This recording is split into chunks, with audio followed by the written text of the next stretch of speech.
In the updated version of the document, aggression against Russia by any non-nuclear state, but with the support of a nuclear state, is proposed to be considered as their joint attack on Russia.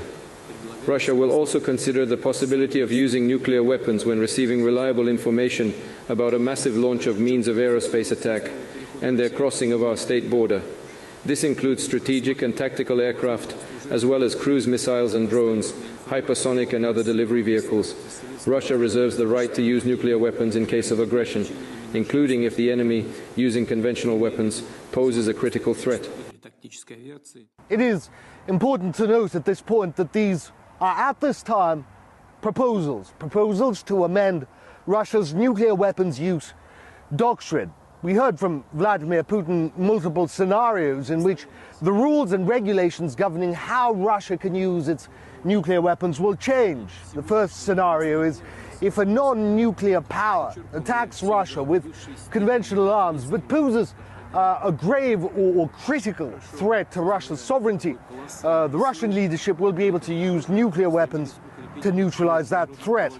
The second scenario and how things will change is if that non-nuclear power that is attacking Russia is aided, supplied, abetted by a nuclear power, then that nuclear power will be considered a party to this conflict. So a joint attack on Russia, which will mean Russia will be able to use nuclear weapons both on the non-nuclear power and the nuclear power that it'll consider attacking it.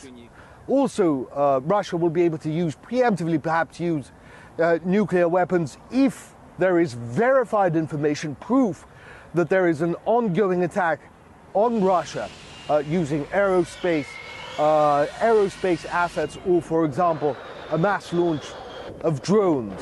Again, I must mention that these are, at this time, are proposals on how Russia's first use of nuclear weapons, its nuclear doctrine, will change. Nevertheless, this is a stark warning to the West, the latest in a slew of such. Previously, Vladimir Putin had come out and said that if advanced Western missiles with great ranges are supplied to Ukraine and used against Russia for strikes deep into Russian territory, then those countries, the United States perhaps, or Great Britain or France, which supply Ukraine with extended range missiles, that they will be complicit in an attack on Russia. Russia has brushed off their arguments that they merely hand these weapons over. Russia says it has evidence, and there is no way that Ukraine can plan, launch, and use these weapons without without NATO troops being involved,